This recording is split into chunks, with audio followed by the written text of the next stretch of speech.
चंपावत क्षेत्र में कत्यूरी वंश का एक भव्य राजमहल था। उस महल में राजा झालराय, उनकी 7 रानियां थीं। वर्षों बीत गए पर किसी रानी को संतान प्राप्त नहीं हुई।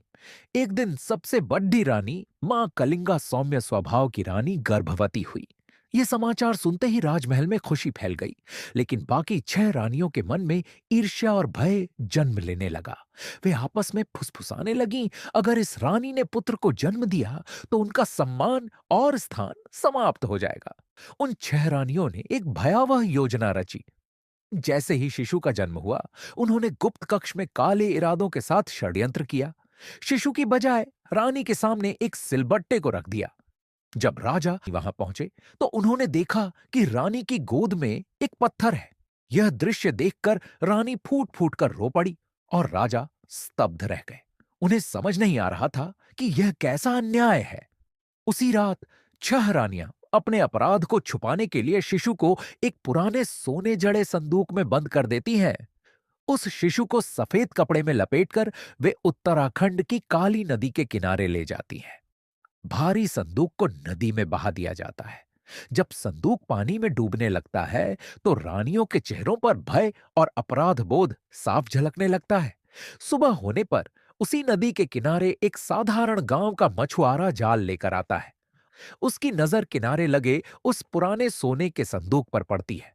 वह उसे खोलता है और देखता है, अंदर एक अत्यंत सुंदर शांत बालक सफेद कपड़े में लिपटा हुआ है। मछुआरा भावुक हो जाता है, उसकी आंखें भर आती हैं। वह उस बालक को अपने हाथों में उठाता है और अपने मन में उसे जीवन का अनमोल उपहार समझता है। वह बालक को अपने घर ले जाता है। घर पहुंचते ही परिवार के सभी लोग उस बच्चे को देखकर अत्यंत प्रसन्न हो जाते हैं। सबके चेहरों पर अपनापन और खुशी दिखाई देती है। एक दिन गोलू अपने पिता से लकड़ी के घोड़े की इच्छा प्रकट करता है।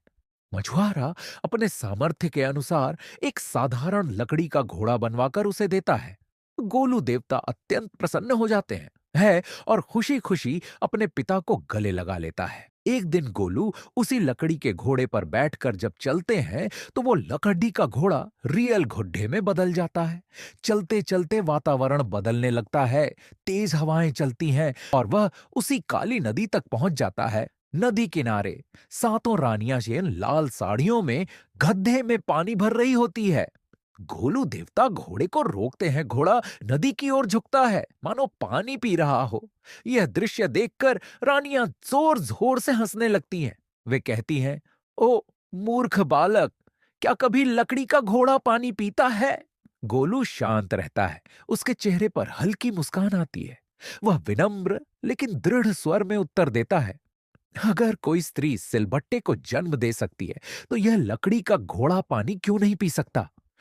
यह सुनते ही रानियों के चेहरे के रंग उड़ जाते हैं। तभी मुख्य रानी आगे बढ़ती है। उसकी आंखों से आंसू बहने लगते हैं। वह गोलू को पहचान लेती है और उसे कसकर गले लगा लेती है। गोलू देवता भी मां को गले लगते हैं और कहते हैं, मां, मैं आपका ही पुत्र हूं। राजा झाल राय भी वहां पहुंचते हैं। वे गोलू का स्वागत करते हैं। पूरे दरबार में उत्सव का वातावरण बन जाता है। राजा घोषणा करते हैं कि मेरे पुत्र को चंपावत क्षेत्र का राजा स्वीकार किया जाता है। समय के साथ गोलू युवा बन जाता है। वह सिंहासन पर बैठता है और दरबार में दृढ़ स्वर में कहता है, इस दरबार में हर किसी को न्याय मिलेगा। जो अन्याय करेगा उसे उसके कर्मों के अनुसार दंड मिलेगा। यह सुनकर सभी प्रजा अत्यंत प्रसन्न हो जाती है।